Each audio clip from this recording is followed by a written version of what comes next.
भारत में मुसलमानों की सफलता के कारण के बारे में अगर बात करें तो भारतवर्ष में मुसलमानों की सफलता का कारण उनकी ताकत नहीं बल्कि हिंदुओं में संगठन तथा एकता का अभाव था। असंख्य राजपूत राजा स्वार्थ त्याग कर एक शत्रु के विरुद्ध कभी आपस में संगठित न हो सके। एक दूसरे पर रौब जमाने के लिए वे अक्सर परस्पर लड़ने ही में लगे रहते थे। दिल्ली के चौहान और कन्नौज के राठौर आपस में इतने दिन तक लड़ते रहे कि उनमें से एक भी बाहरी शत्रु का सामना न कर सका। हिंदुओं में राष्ट्रीयता का भाव बिल्कुल नहीं था। विदेशी शत्रु के मुकाबले के लिए राजपूत राजाओं ने जो संघ बनाया उसका उद्देश्य देश को स्वाधीन रखना नहीं वरन अपने राज्य को बचाने का स्वार्थ था। इसके विपरीत मुसलमानों का संगठन बहुत अच्छा था। धर्म के लिए प्राण देने को वे सदा तैयार रहते थे। महमूद गजनवी और तैमूर जैसे प्रतिभाशाली सेनापति समय समय पर अपने सिपाहियों को विचलित देखकर उन्हें धर्म के नाम से उत्तेजित करते थे। राजनीतिक परिस्थिति की तरह हिंदुओं की सामाजिक दशा भी बड़ी तशवीशनाक थी। वे अलग अलग जातियों और उपजातियों में बटे हुए थे और मिलकर काम नहीं कर सकते थे। लड़ने का काम केवल एक ही जाति पर निर्भर था। ज्यादातर लोग न तो युद्ध करना जानते थे और न लड़ने भिड़ने में ही उनकी रुचि थी। इसका परिणाम यह हुआ कि युद्ध काल में पर्याप्त संख्या में सिपाहियों का मिलना कठिन हो जाता था। साधारण जनता राजनीतिक मसलों से बिल्कुल दूर रहती थी। उसको इस बात की कुछ भी परवाह नहीं थी कि किसका राज्य पलट रहा है या किसका नया राज्य स्थापित हो रहा है। किसान लोग केवल अपनी खेती की फिक्र करते थे। जब तक उनके व्यवसाय में कोई बाधा नहीं होती थी राष्ट्रीय हलचल की ओर उनका ध्यान आकृष्ट नहीं होता था।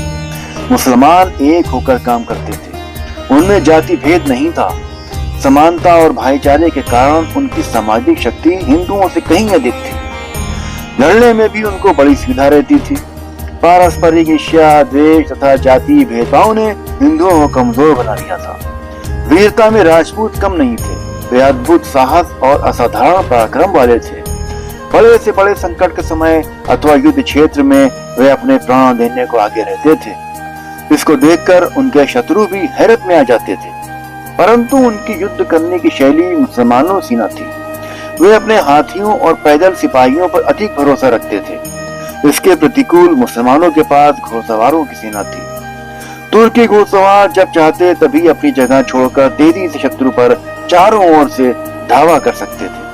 वे चारों ओर से राजपूत सेना को दबाते और ज्यों ही हाथी, रथ और पैदल सिपाहियों के एक साथ सिमट जाने से गड़बड़ी फैलती वैसे ही बड़े वेग के साथ उन पर टूट पड़ते और सैकड़ों को बात ही बात में तलवार के घाट उतार देते थे। राजपूत राजाओं के यहाँ कोई ऐसा दफ्तर न था जो विदेशी राज्यों का पूरा हाल जानता। पश्चिमी सीमा के बाहर के देशों का उनको कुछ भी ज्ञान न था। वे न ये जानते थे कि उनकी क्या स्थिति है और न ये जानते थे कि उनके पास कितनी सेना है और क्या उनके पारस्परिक संबंध हैं। इससे उन्हें बड़ी हानि हुई। सीमा की रक्षा की ओर उन्होंने कभी ध्यान नहीं दिया। जब एक बार विदेशी आक्रमणकारी देश में घुस आए तो उन्हें रोकना नामुमकिन सा हो गया।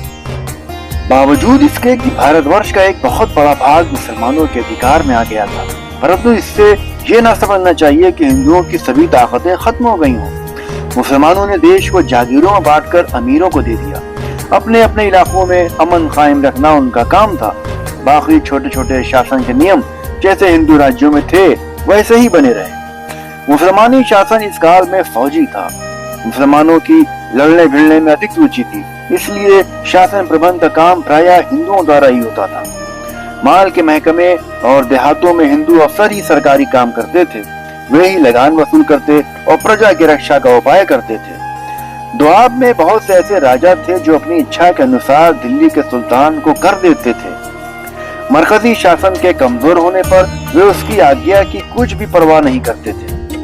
साधारणतः देश के भीतरी भागों में प्रजा के दिन शांति से बीतते थे। जब कोई अत्याचारी सूबेदार होता तो झगड़ा बढ़ता था, नहीं तो लोग बेरोक टोक अपना काम करते रहते थे। परंतु हिंदू राज्यों की फूट का भी अंत नहीं हुआ था। वे तुर्की राज्य को पसंद नहीं करते थे, परंतु संगठित होकर कभी सफलता के साथ उसका मुकाबला भी नहीं कर सकते थे।